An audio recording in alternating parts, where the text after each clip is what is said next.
All right, y'all, welcome back. I'm Scott Horton, scotthorton.org. Liberty Radio Network.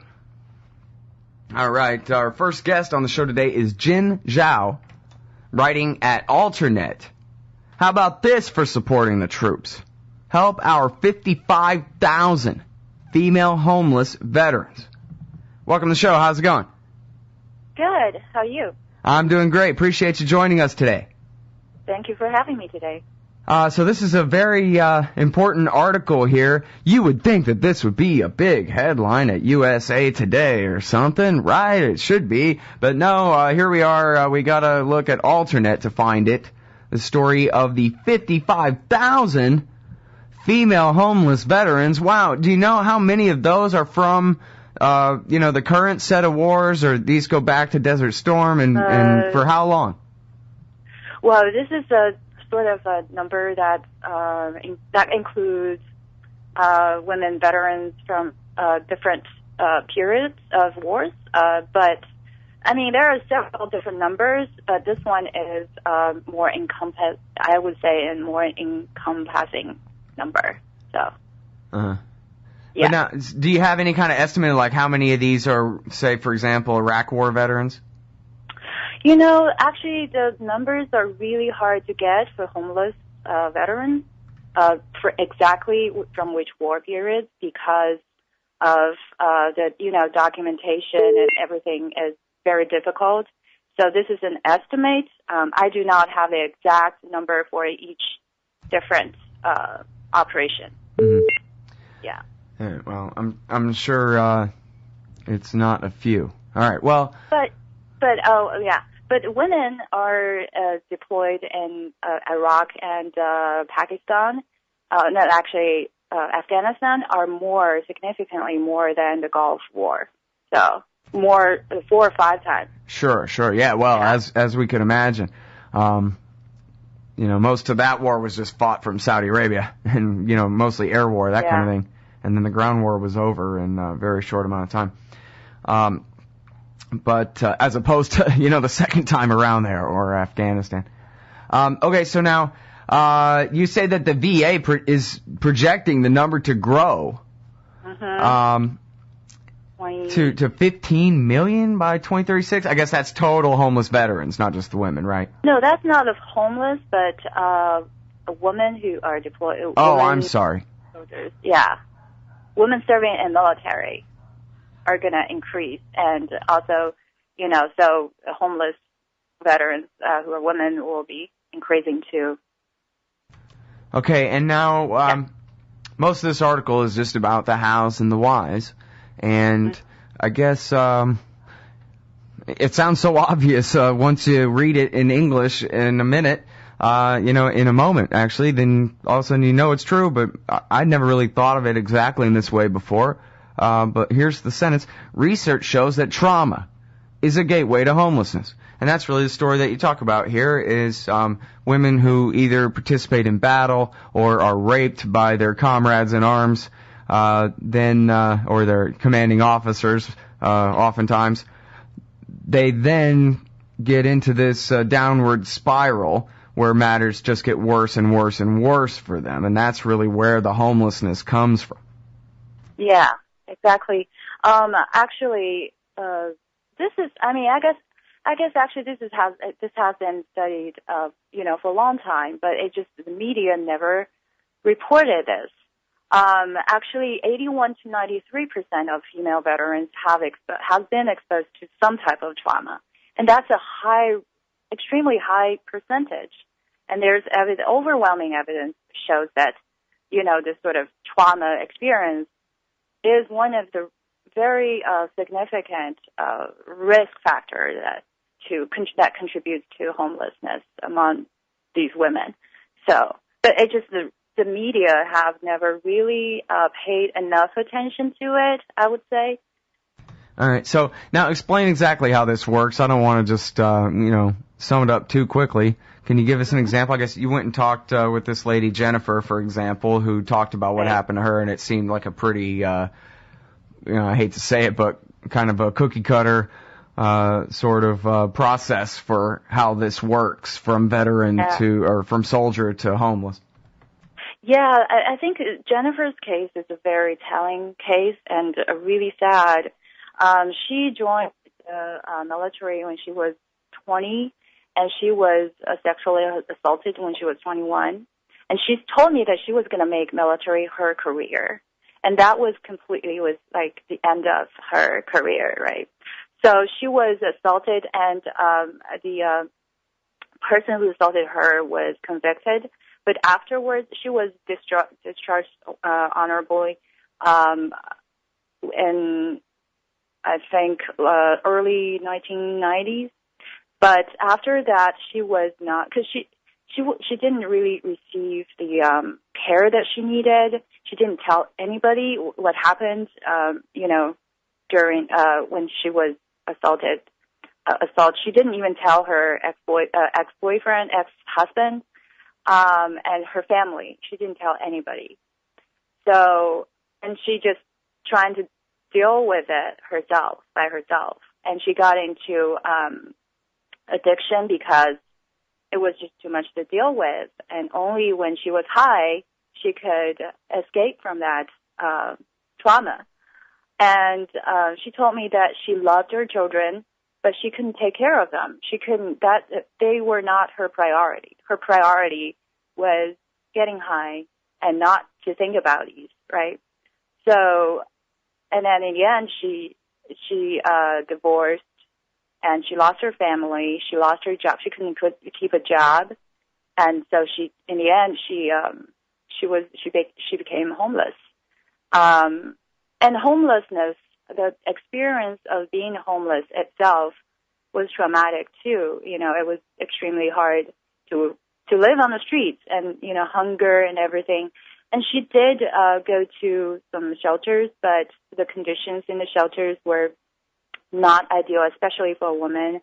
And people were still, some people were still using drugs in those shelters, and she told me that they just went in and out like a hotel. So she didn't feel like she was getting even, like mental health care, or, like people were not really caring much about what's really going on with her. Mm-hmm. And also, when you look at addiction, it's actually a coping mechanism for these people.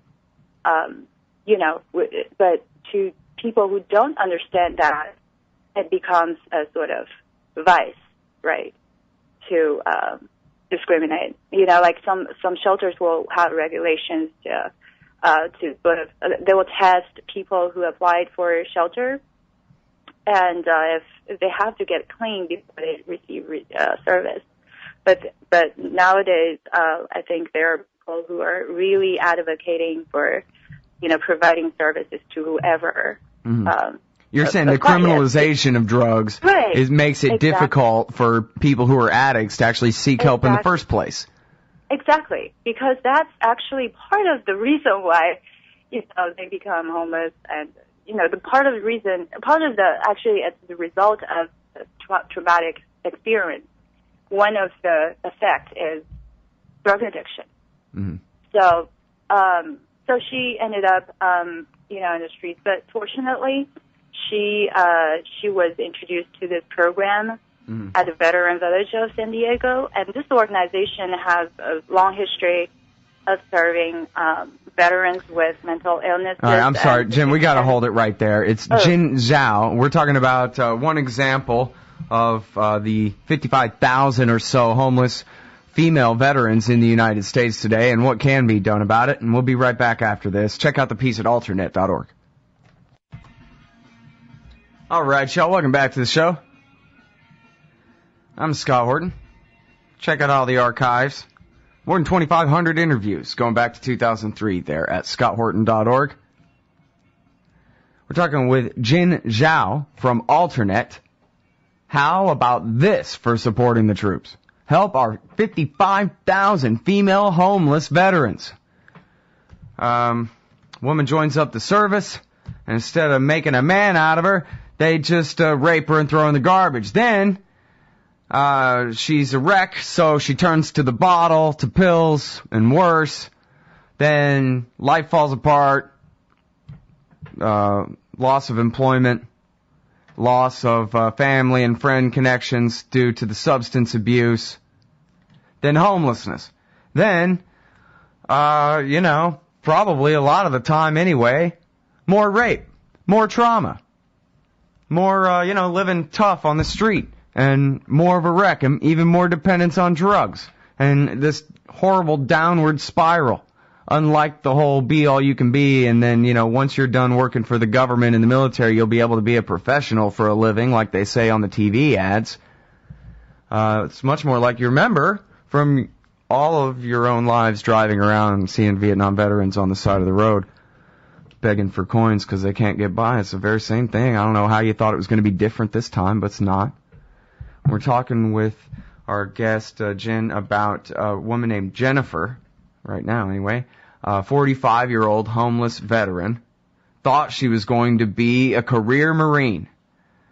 But instead her life fell completely apart, and actually at the commercial break we were at the part where there's a silver lining, and after, 20 years of this incredibly hard life, she has now finally turned a page and is taking care of herself. Is that right, Jen? Yes, exactly. And that's why it's really important for us to, for the service providers and also society as a whole to really understand the problems for these women, because we can change. Like Jennifer, she's turning her life around because she's receiving, the service she needed.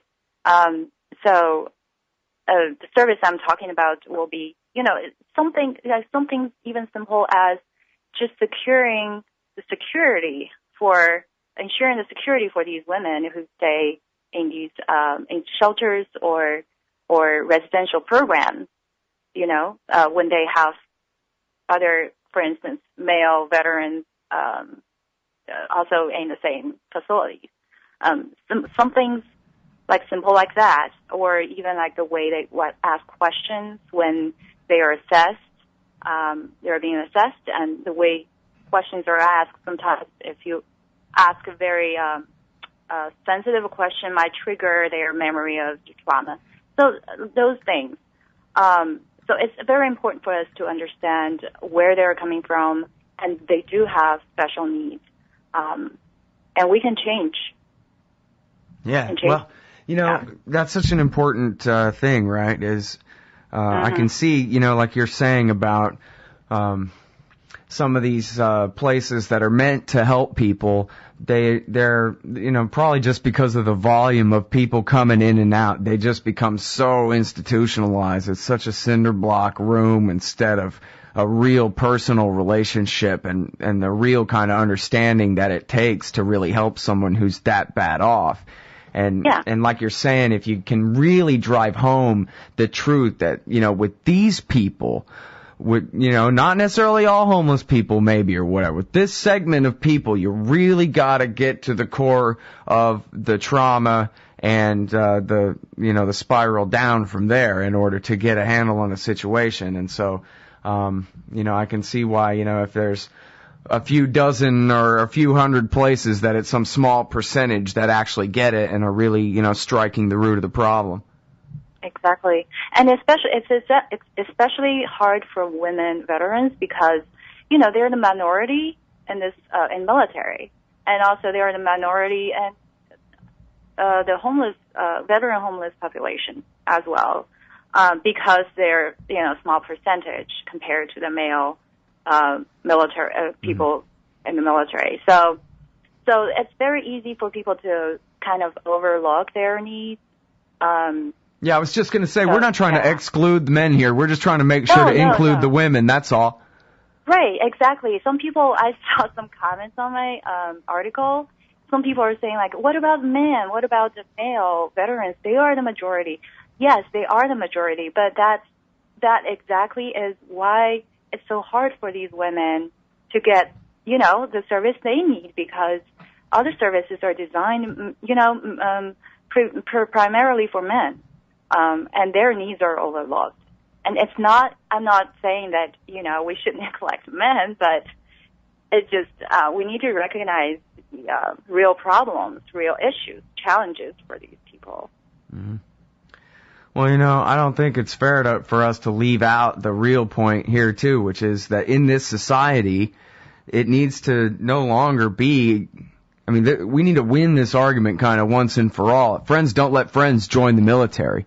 And, if your cousin's gonna let her daughter join up, then you scream at her until she understands how stupid and horrible and wrong that is. This is not a TV ad where everything's great and everybody walks around in their dress uniform, prancing around with a sword and whatever. This is killing people, and oftentimes if it's women in the military, somewhere between 40 and 60% of the time it means getting raped. It means having your life destroyed. Getting hired to be a professional killer for whoever the politicians want you to kill, that's not honor, it's not valor, it's not glory, it's not the American flag, it's not okay. It doesn't matter whether TV says that we all agree that it's okay. It's not okay. It's wrong. It's terrible. It's oftentimes literally suicide. Well, I think people have different reasons to join the military, but from my research for this article, I find that some women, young women, they were actually, before their military services, they were abused. And the reason why they joined the military was to get out of these abusive situations. Like, they thought that the military will be a way out, it will be a career, or somehow they can get out of the household. Maybe, there was abuser there. So I think it's even sadder. Battered women going from one abuser to another, right? Looking for the salvation from the last one. Exactly. And then when they got out, also, we can't, some of the women are, re-entering into another abusive relationship. And, it's just, to me, I was just not really shocked, but I'm really sad. It's sort of like a vicious circle for women. And I think as society as a whole, we need to really pay attention to this. We need to pay attention to girls who are in abusive situations so that they have other choices, they have other options, rather than joining the military or something else, right? Right, yeah. So, yeah. So can you please tell us some more, before we got to go here, we got a couple of minutes, where people can get good help, informed, as we talked about before, help that's going to focus on the real underlying trauma and all that kind of thing and really help these people?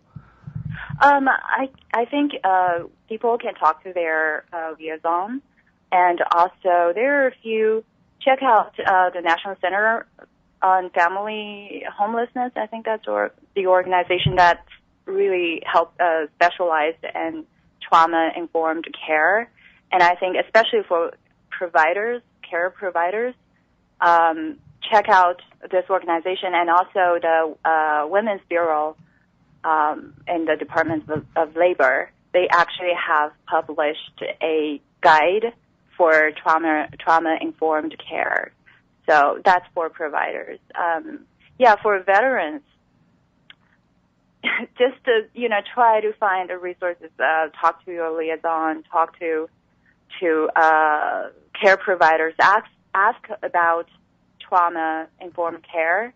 And also the most important is to learn to trust others and to just talk to, I talked to Jennifer, she never talked to anybody about her trauma because she's ashamed, or, she felt like she has to deal with it herself. I think one important step for people in that situation is to open up to others and to get support, and to get support from people who are in service, or people who are around you. Mm-hmm. All right, everybody, that's Jin Zhao. I'm sorry, I hope I said your name right. She's a freelance journalist, multimedia producer, and photographer. She's written for The Nation, and this one is at Alternet. Oh, wow, her blog is thingsyouDon'tKnowAboutChina.com. You and I are going to have to talk more. Alternate.org. How about this for supporting the troop? Help out our 55,000 female homeless veterans. Thank you, Jin. Thank you.